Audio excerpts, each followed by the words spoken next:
Pencarian dan evakuasi orang hilang dampak gempa hingga hari ini masih berlanjut di beberapa titik, di antaranya di Cicadas. Maria Anastasia berada di sana. Dan Tasya, apa fakta terkini dari Cicadas pagi ini?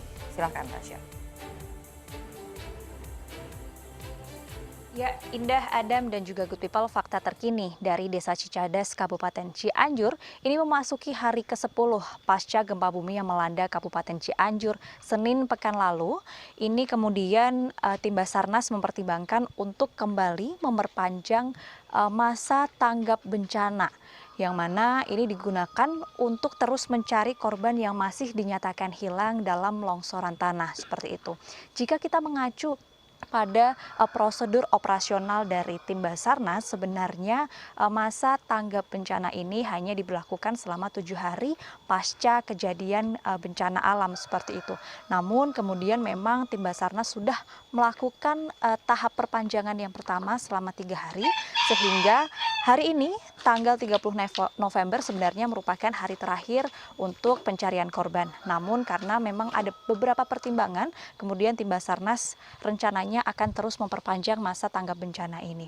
Good People, terdapat beberapa kemudian pertimbangan yang dilakukan sebelum melakukan perpanjangan masa tanggap bencana ini. Yang pertama, ini merupakan pertimbangan mengenai jumlah korban yang masih belum diketemukan. Lalu juga berbagai pertimbangan seperti pertimbangan geografis, bagaimana medan yang kemudian harus ditempuh para relawan dan juga tim SAR saat akan mengevakuasi korban. Lalu pertimbangan mengenai cuaca dan juga kontur tanah seperti itu.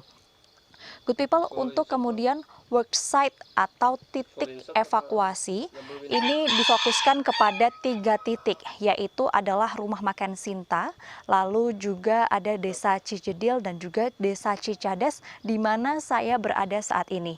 Good People, jika bisa dilihat di belakang saya, ini kerusakan yang ada di sini, ya, kerusakan yang ada di sini sangat besar begitu, karena memang permukiman padat penduduk ini juga berdampingan dengan tebing-tebing yang memang curam dan sangat berpotensi longsor jika terjadi gempa bumi seperti itu.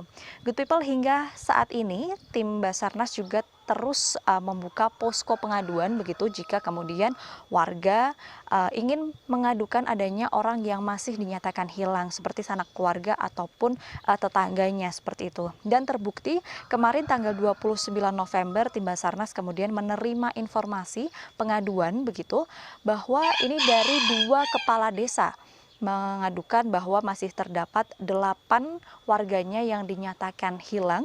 6 diantaranya ini merupakan warga desa Cijedil dan juga 2 lainnya ini merupakan warga desa Mangunkerta.